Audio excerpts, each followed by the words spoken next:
Welcome in, everybody, to the CFB Nation All-America podcast. My name is Bill Trocchi, senior editor at sportingnews.com, alongside Bill Bender, our lead college football writer at sportingnews.com. Thank you to everybody listening on Spotify or Apple Podcasts and those watching on our CFB Nation YouTube channel. The show is brought to you by Irish Breakdown, a great source of information on Notre Dame football.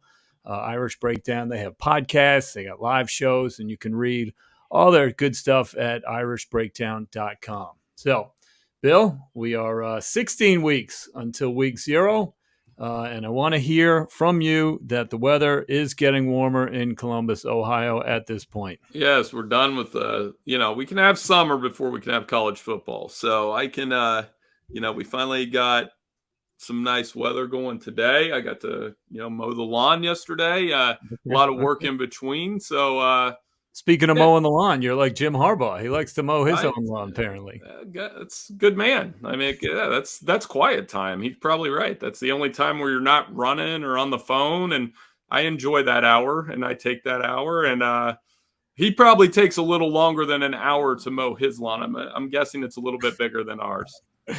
But he gets away from trying to run Michigan football and win a national championship. You're getting away from running teenage and middle school youth lacrosse and 7-on-7 football and youth softball, correct? Yes, I'm on a field every night anyway. So between the two kids, they do a little bit of everything. We have it that way. And yeah, and then I find time to, punch up a top 25 for next year and have people act totally reasonable about it. Exactly. All right. Yeah, let's get into that. We're going to have two shorter episodes this week. First episode, we're going to focus on your post-spring top 25. We collaborated a little bit, but I deferred to you. You did more research than I did.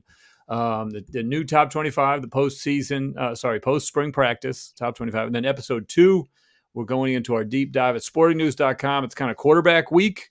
And we are breaking down every quarterback situation at every Power 5 school coming out of spring. We have the SEC and the Big Ten have already been published. By the time this podcast is published, the ACC will be up there too.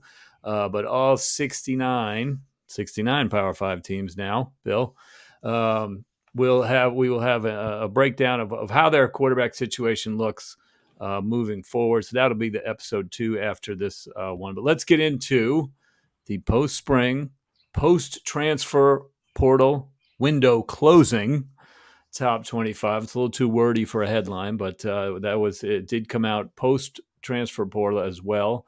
As a reminder, that you don't have to be at your new school yet, but you had to be in the portal by May 1st. So if your quarterback is still at your school, he's not leaving.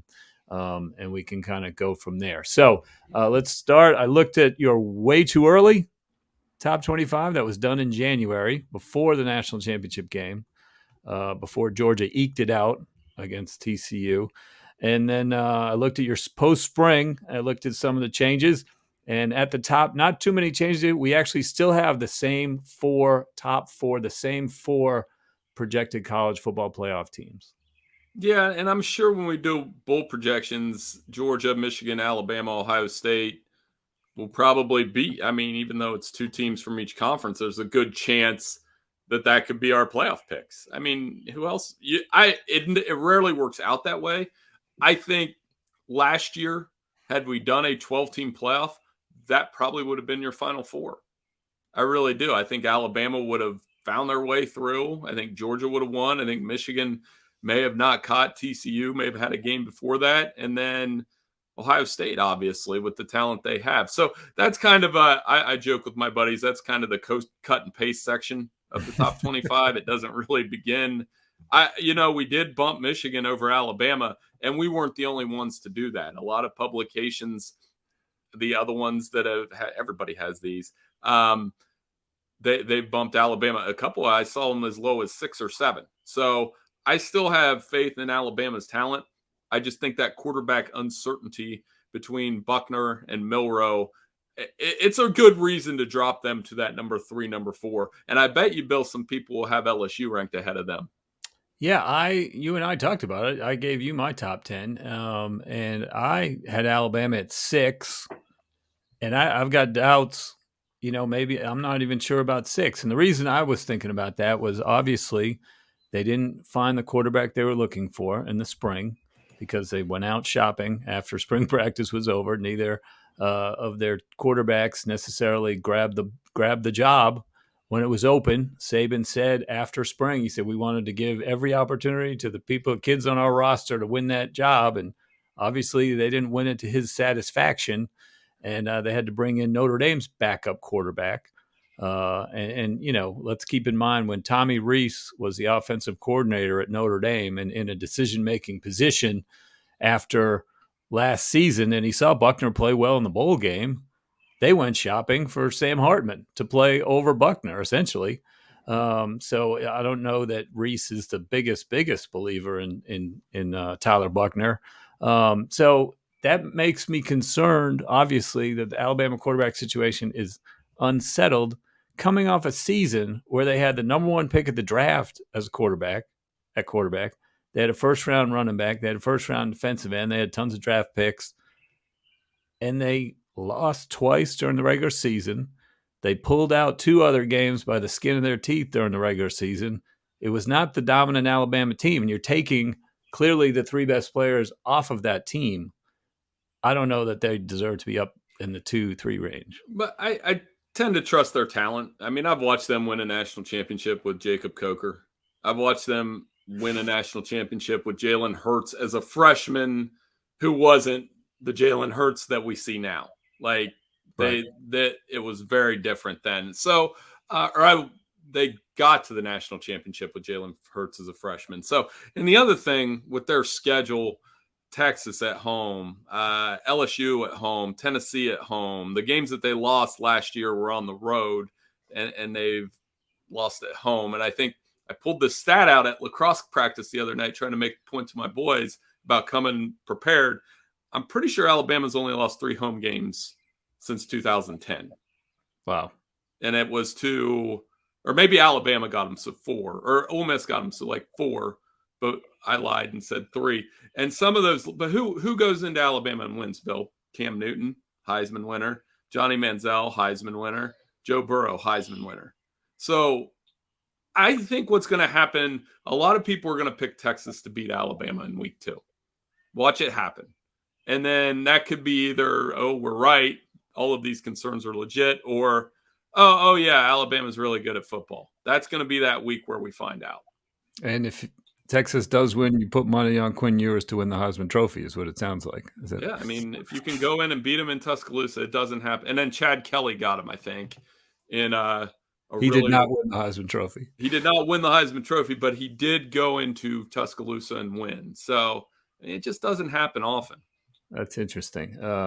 That's a good little note right there. So let's, top 4. We feel like there might be a little fall off after the top 4. Pre-spring, you had Tennessee. Post-spring, you had LSU. I like what I saw at LSU. I think I had him. There were 2 or 3 when I gave you my top 10. Jaden Daniels has been getting kind of rave reviews. They were smart in the transfer portal. They got Omar Speights from Oregon State at linebacker to go with Harold Perkins. It seems like things are in place for Kelly in year 2 to, he coming off a year where they beat Alabama.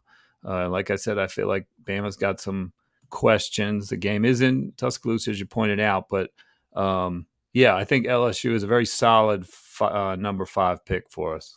Yeah, and with Jaden Daniels, with the development, with the talent they have on the defensive side, guys like Mason Smith, who will be back, and the confidence.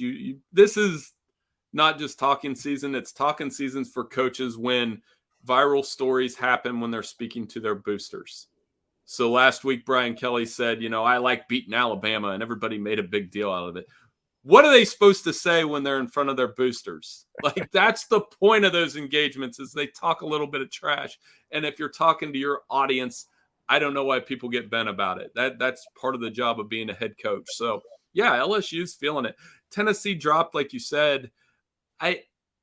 I still like them a lot. I think a lot of it's going to hinge on Joe Milton. And I know we'll talk about that when we talk about quarterbacks. But is he the same accurate, quick read, just leader that Hendon Hooker was? And obviously, he's coming off a great Orange Bowl performance, but it definitely will be interesting to see if Tennessee can build on that momentum and beat out, like I said, beating Alabama on the road, different animal.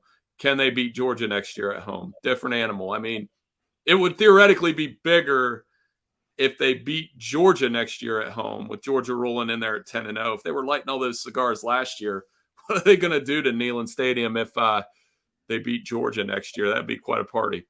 Yeah, I'll say. Yeah, so I was looking at, the way too early and the post spring, and I found 4 schools that made a big move, either up or down. Now, keep in mind, we submitted this, we published this the morning of the national championship.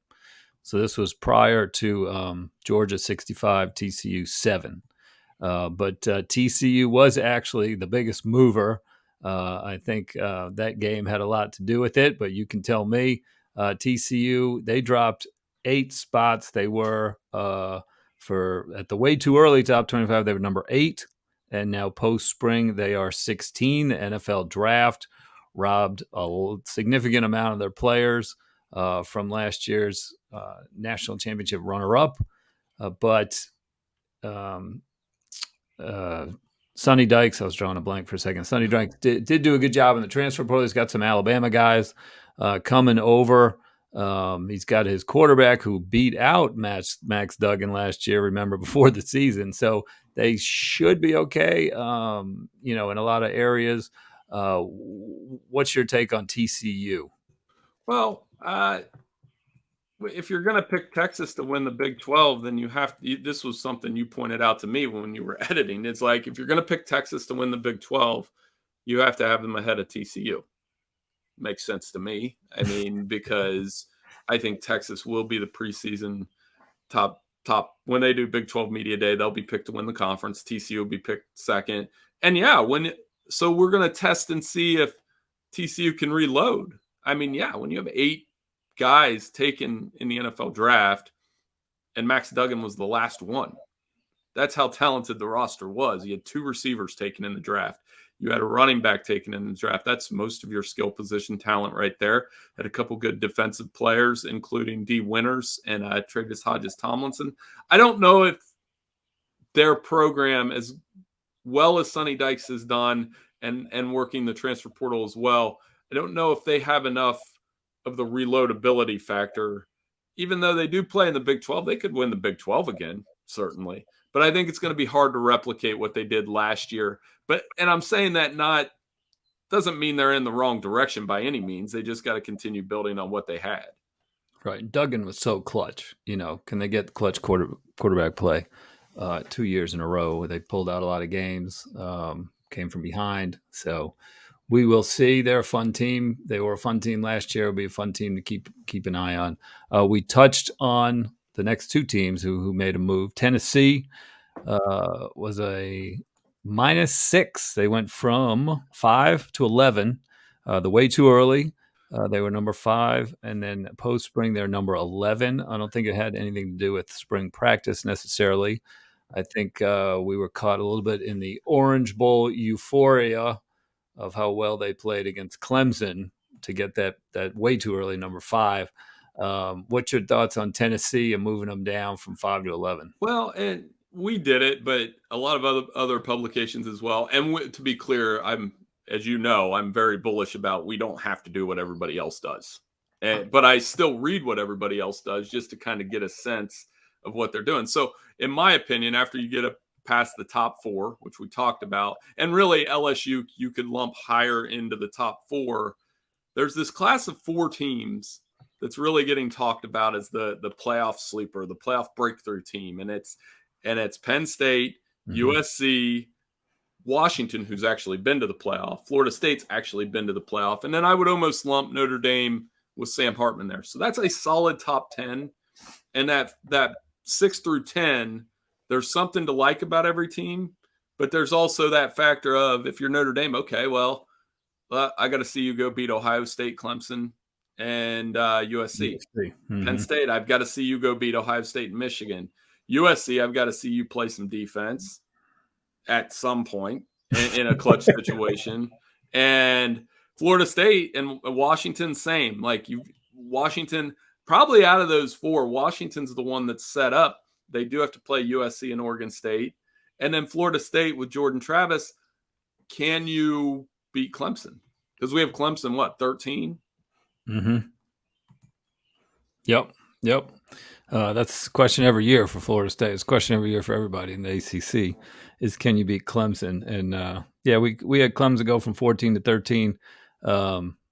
We take a look at my ACC quarterback rankings. I think it's going to raise some eyebrows. I actually had Clemson behind Duke.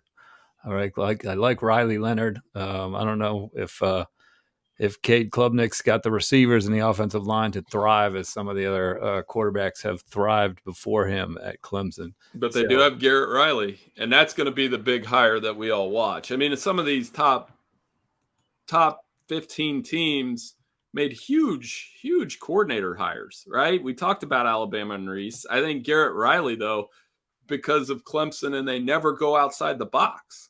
Mm-hmm. You know, he's had 3 coordinators this whole time. And 2 defensive coordinators. They're so built on continuity and family and those kind of things. So it was very bold of Clemson to go out and take Garrett Riley from TCU. And if Garrett Riley does for Klubnik what he did for Duggan in a lot of ways, and it's not just the offensive coordinator, I'm going to disagree with you. I would put Klubnik a little bit higher based on what I saw. I think the talent's there. I just think it's going to be reps. Not that I don't like Riley Leonard, but I think I would take Klubnik ahead of him.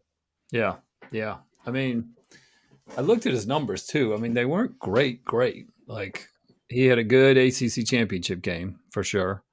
Came into the Notre Dame game in a big spot, threw an interception, and they didn't put him back in. He rallied them against Syracuse, but that was more Will Shipley than anything else. Klubnik didn't really do too much against him. He flashed great talent against Georgia Tech in the opener, but that was like the Clemson 2s against the Georgia Tech 2s when the game was out of reach. So we'll see. Right. I could be wrong. He was highly touted, obviously, great high school program and all that. So all right, we talked TCU, a big mover, Tennessee, a big mover, Texas, a big mover, +6. We moved them from 20 to 14, and I had them. Did I put them number 10 when we were talking? If I didn't, I had them at like 11 or something like that. But like, you talked me into them. You wrote a great story after their spring practice and their how Ewers played well, and they're going to have a great offense this year, and they should be the preseason favorite. And I'm like, boy, you had me believing, and that was a big reason why they made the big jump up in our rankings. I believe in them. I'm hesitant to do it because I do it all the time. Like I do you and everybody else. but like, I know it's the running joke with, I think even Sporting News, we have a template of a Texas is back type thing that we post every time they lose. I think Jordan Heck made that. But I think their offense should be elite. It really should. They when you have, to me, because the games become perimeter-based matchups, when you have Worthy and Mitchell was great, and you have a tight end in Jatavian Sanders, the running game, I mean, they don't have, man, if they had Bijan Robinson back on top of all of this, they don't, but it'll come down to defense in close games still. And is their defense better? They have nice linebackers. I think talent-wise, that's what I'm saying. And I've seen a couple tweets about this. Imagine the overreaction, not if Texas loses to Alabama. What if they beat Alabama?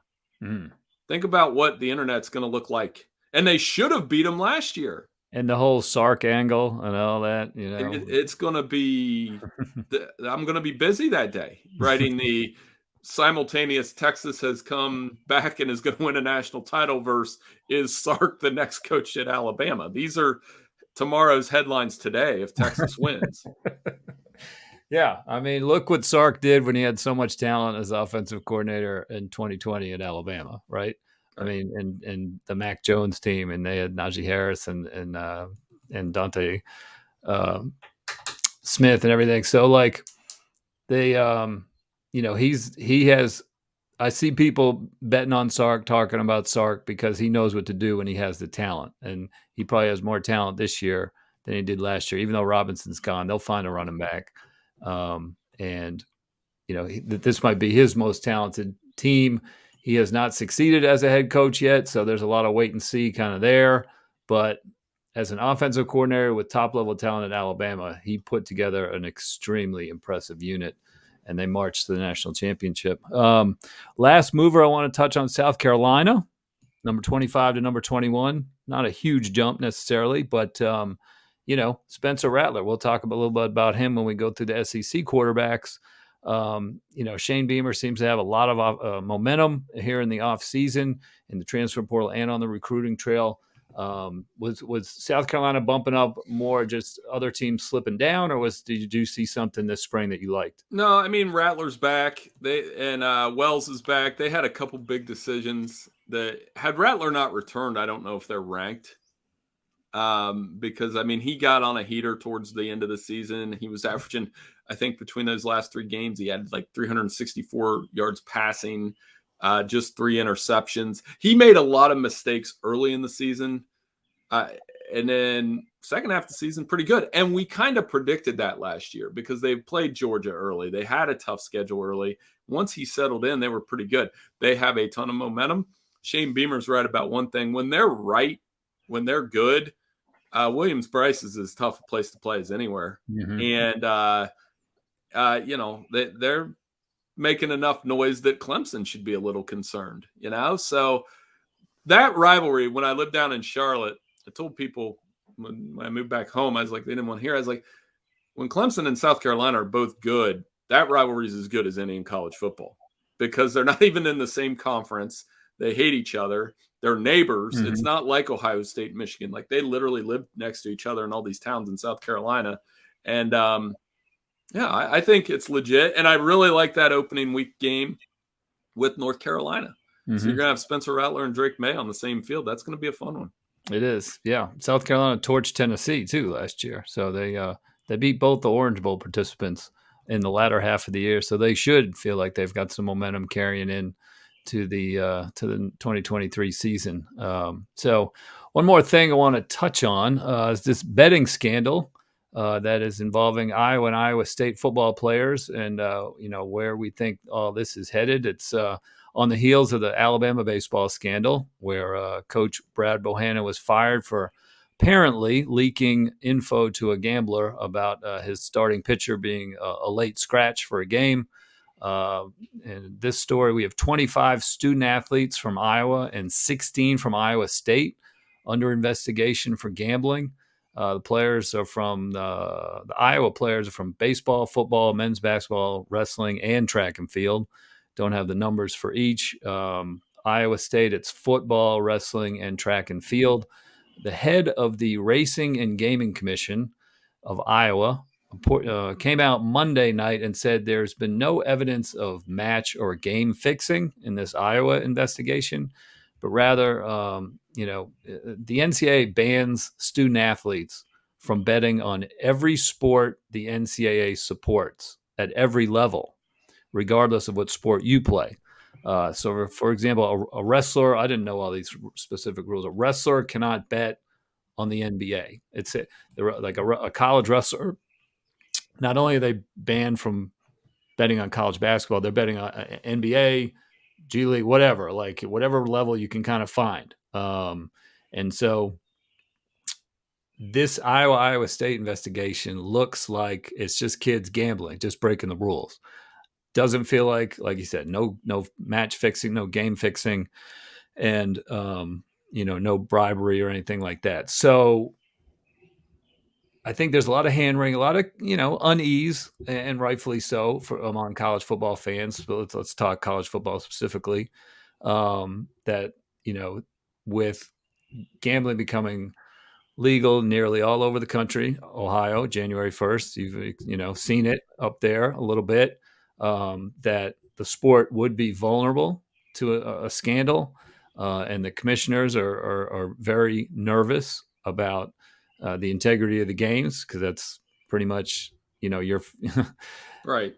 If you lose that, you're going to lose fans quickly, and that is their job, is to keep people interested in the sport and the integrity of the competition is what kind of brings everybody to the sport.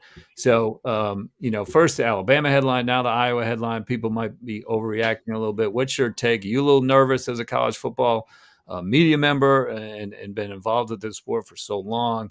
A little bit worried that gambling is going to taint the sport, and we're going to see more of this. Well, there's so many levels to it, right? So I can answer these almost one by one. It's like the first one when Jamison Williams and the Lions players were suspended.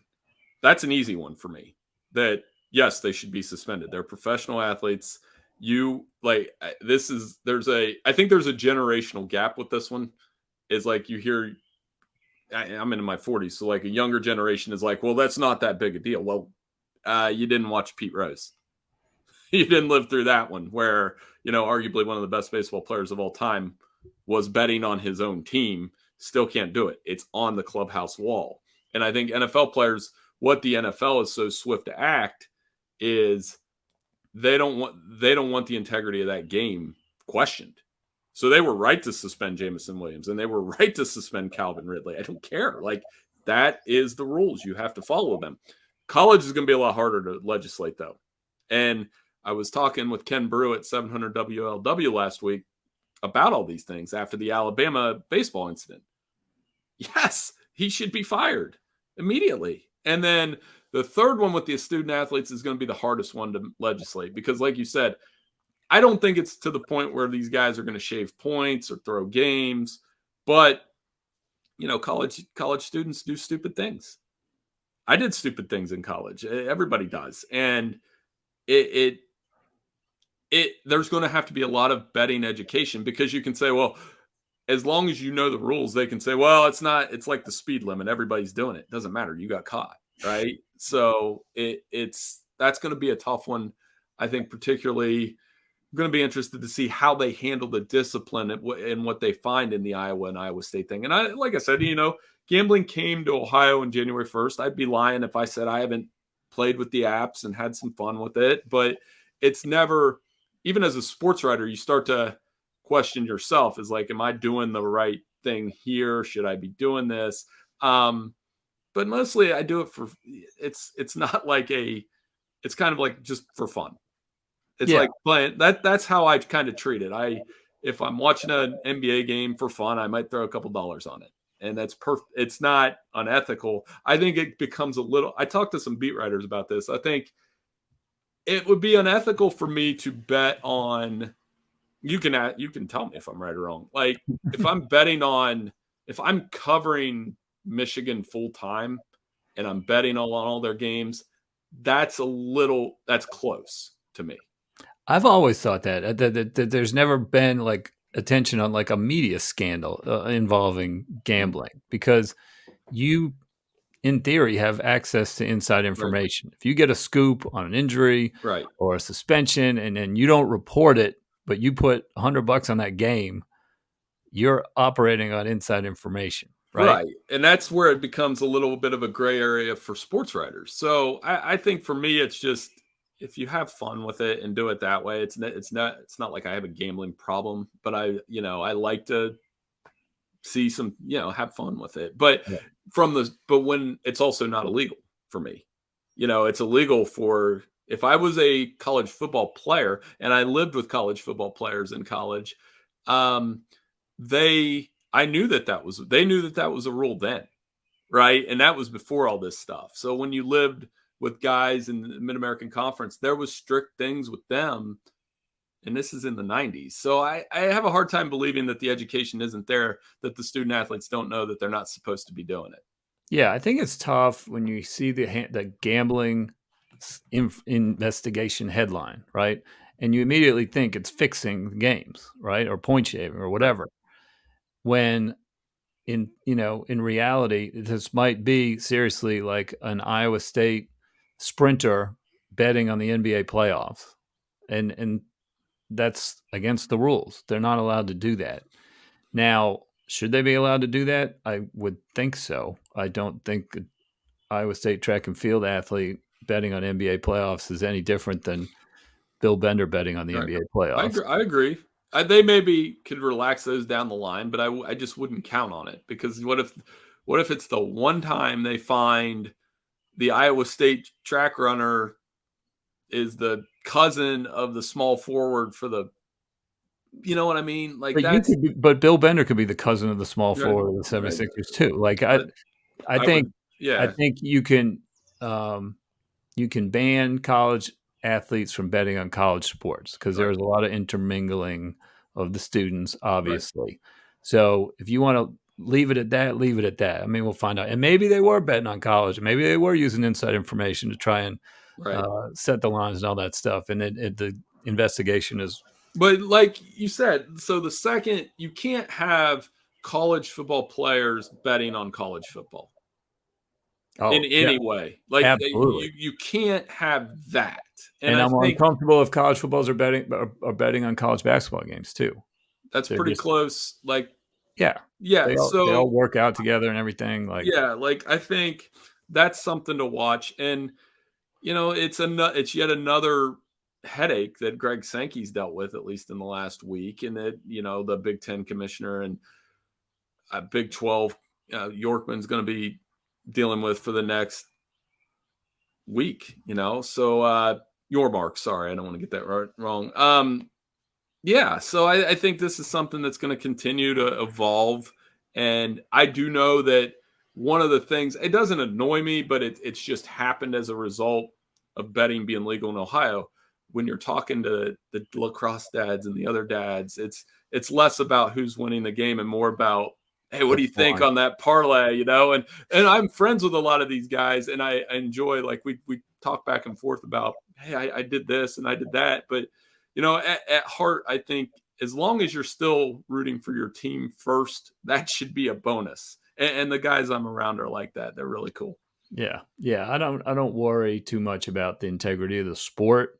Um, I think it's more along the lines of just trying to keep kids from not gambling. Right. And that's just another vice that you got to watch. You don't want kids smoking weed. You don't want kids drinking alcohol. Like you don't want kids now they can gamble pretty easily too. So just another headache. But as far as a top, big picture college football follower, college football fan, college football media member, I'm not worried about the sport and its integrity and like a scandal developing because we've had a few scandals here and there over in the past. People have been betting on football and college basketball games forever. And we've had a scandal here or there. I don't think the availability of online gambling increases or decreases the risk of Right. another game fixing type situation. So, anyway, all right. Well, that'll wrap up episode 1 Oh, before here. we leave, I did want to correct one little correction. All right, Alabama is 84-5 since 84-5. 2010 at home, and we got, this is a teaser for tomorrow's Turkey Trivia.